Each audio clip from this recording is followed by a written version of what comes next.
Hi friends, long time no see. Today I wanted to talk to you about my overview of the market. That's the first item that I want to talk to you about, and in light of the recent events. And the second thing is I'd like to give you a stock that could be a profitable trade in the coming weeks. Please take a second to like this video, subscribe, and if you want to see my trades on pretty much everyday basis, you can click on a link to my Patreon club in the description. On the first item, the my overview of the market, I have to break it down by a couple of things. It's first of all the inflation, and second the recent Russia-Ukraine conflict.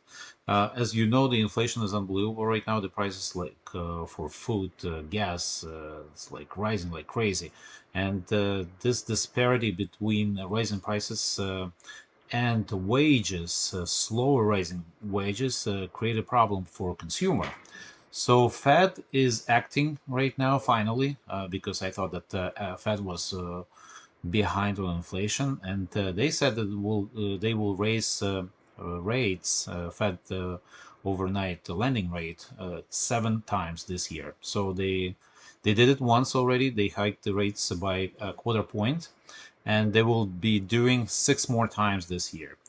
Well, usually in this kind of environment, stocks do not perform very well, and I expect we'll have some issues with stocks this year, and we had some issues with stocks, well, because of the anticipation of this cycle, Fed raising rate cycle, and 10-year Treasury rates is the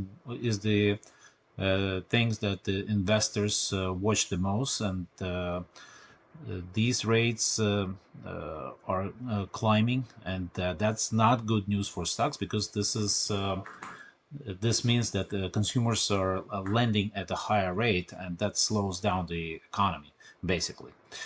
And this intertwined with the Russia-Ukraine conflict, and I have some basically insider information about that because I'm watching the alternative channels, not only Fox News or CNN, but also the Russian channel, Ukrainian channels, Telegram canal channels, and I have some interesting information I may share with you about that, and how can make it parallel, how it can be related to the market.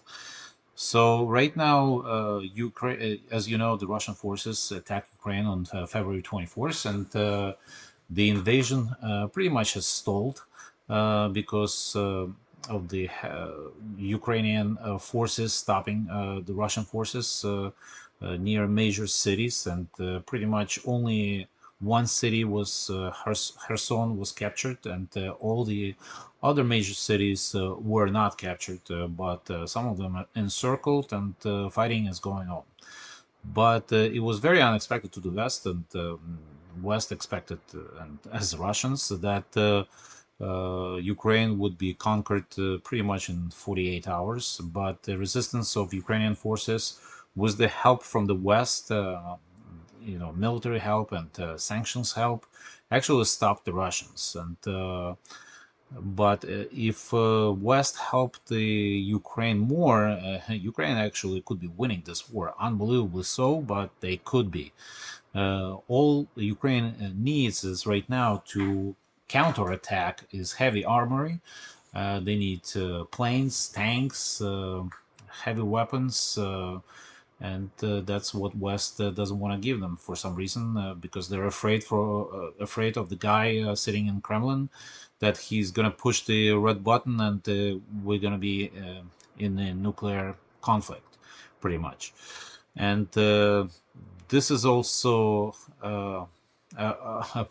this is also a problem for Democrats, in my opinion, for coming congressional midterm elections, because Democrats and presidential White House are viewed by American people as pretty much very weak right now, and I think so too, because I think this is the time when the Russians are a little bit weak, and this is the time to attack them. But timing is very important right now. So the amount of time it takes for NATO and America to come up with this solution to give the heavy weapons to Ukrainians is just too long, and Russians can reorganize and remobilize, and the valuable time can be lost. So that's what's going on right now, and actually NATO is acting very weakly right now, as well as United States.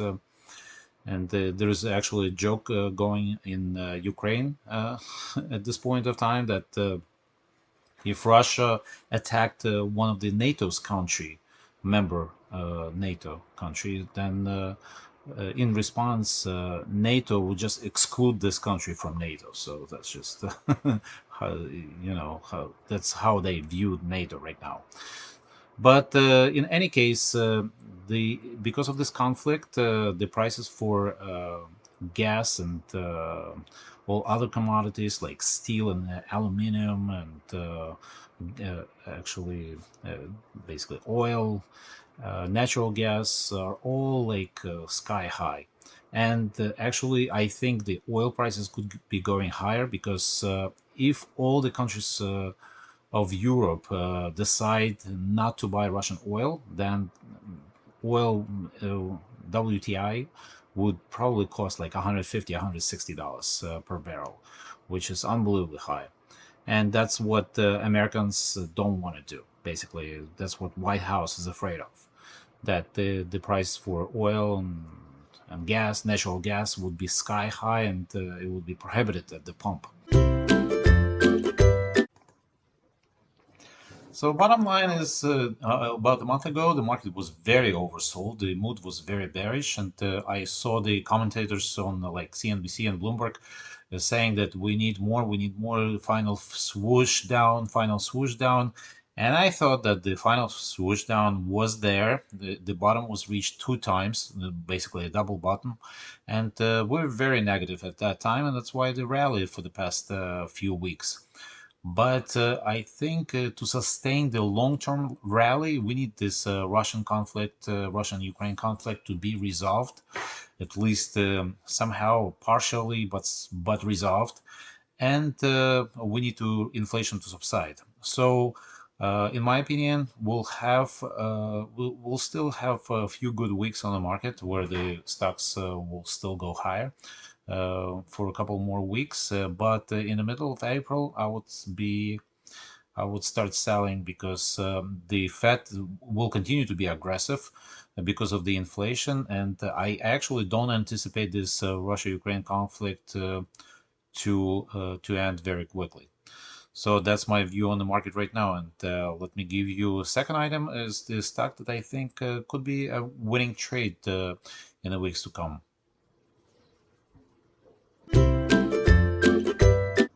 So the stock that I want to talk to you about is Adobe, and Adobe stock symbol is ADBE, and it's a software company, as you know, a maker of Photoshop and Adobe Reader or Adobe Writer and other products that they have. And I actually like the software companies right now, like Microsoft, Adobe, and Salesforce and others, because they don't have the logistics problems that many companies have, and they actually traditionally trade at a higher multiple, and for a good reason. Like I said, because of the lack of logistics problems, and that's good news for them. And pretty much Adobe is trading at the same multiple as Microsoft, about 30 times forward earnings at this point. And they came down a lot, as you can see on the chart. They were trading almost at $700, and they came down all the way to 416, 407, and then back to 416. So 416.81, around 416 and a half is the actual support line for Adobe, and looks like the between 472 and 480 is the resistance line. So they're pretty much been trading in a very tight range since they reported earnings last time, and they reported I mean pretty good earnings. They beat the street number, but they provided not so good guidance. and that was related to actually exiting Russian market and actually not getting anything from Ukrainian market. And that's like 87 million hit they would take. But that's not a big number for Adobe. It's only, I think, half of the percent of their annual revenue, but it was a good decision because stockholders and customers would give them hard time about staying in Russia and not exiting basically that regime country that run by the dictator pretty much. And so they took a hit, and but I see a lot of potential with the company because they haven't raised prices yet since 2018, and once they start raising prices, and I think they can easily do so, push the prices to the consumers, and they can make up this lost revenue in Russia easily. And they also have a subscription model that I like. So they constantly have the recurring revenue, and they also come up with new products on pretty much a yearly basis. And these products are very well received by the consumers. And technically, I like them the most because, as you can see, like I mentioned already, that 416, 417 is the support line that was hit multiple times, and I think it's gonna hold.